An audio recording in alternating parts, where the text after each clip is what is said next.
I want to talk about childless cat ladies.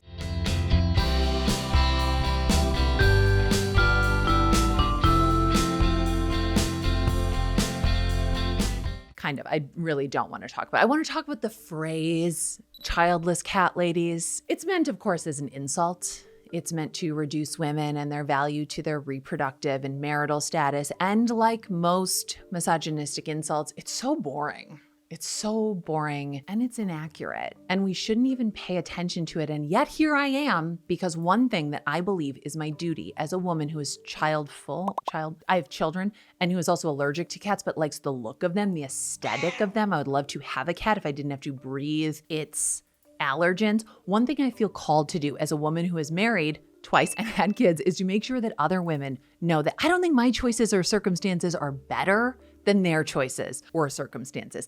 I don't think I'm special because I tricked two men into marrying me. I'm just a very effective catfish. I don't think I'm special because I have kids. In fact, I mostly think, oh my God, why did I think I could do this? I am so bad at this. I cannot believe these kids are stuck with me. When we think of our life choices or circumstances as the best ones or the right ones, we're probably wrong. And also we create this division and hierarchy where there doesn't need to be one. And it's a division and a hierarchy that doesn't help anyone, at least not any women. So when I see weird stuff like, oh, childless cat ladies, people without kids are sociopathic, I think, I'm sorry, have you been to a kid's soccer game? Do you think parents out here are the utmost example of mental health instability? Have you ever seen a grown man yell at a teenage referee until she cries? Yeah, you have. But when I see that kind of stuff, I think, wow, you're dumb.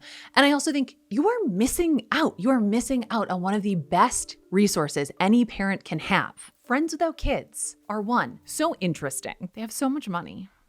They have so much more money. They made different choices or in different circumstances, and they can spend their money on whatever they want.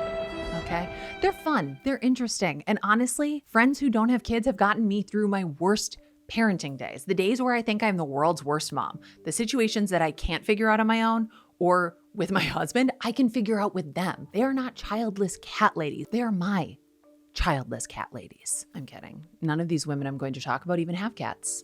They're dog people. But they are the unmarried women who don't have kids who would be called childless cat ladies by people who think that way and say that kind of thing. I am talking about Jordan, who came and sat on the couch with me when I was in the depths of postpartum depression that I could not even identify, who held my baby so I could take a shower or lay down or just stare at a wall, who is friends with my kids on Nintendo Switch. And FYI, girl, you might want to change that because they are judging your screen time. They report it back to me every day. I'm talking about Caroline,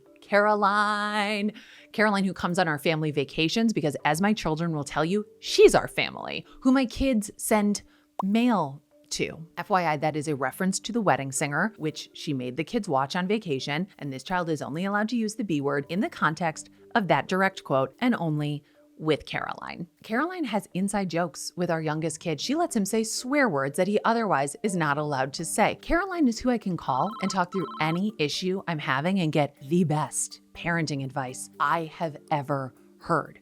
Same with Brandy. Brandy, you know how often you've done this for me. The best parents in my life are the people who don't have kids, but love me and love my kids. So this is a thank you to all the fairy godmothers out there, all the fairy godfathers, all the people who sprinkle magic on our kids' lives and buy them toys we would never buy for them and can see them for who they are when we are blinded by the slog of parenting and can't see straight. I couldn't do this without you, and I definitely wouldn't want to.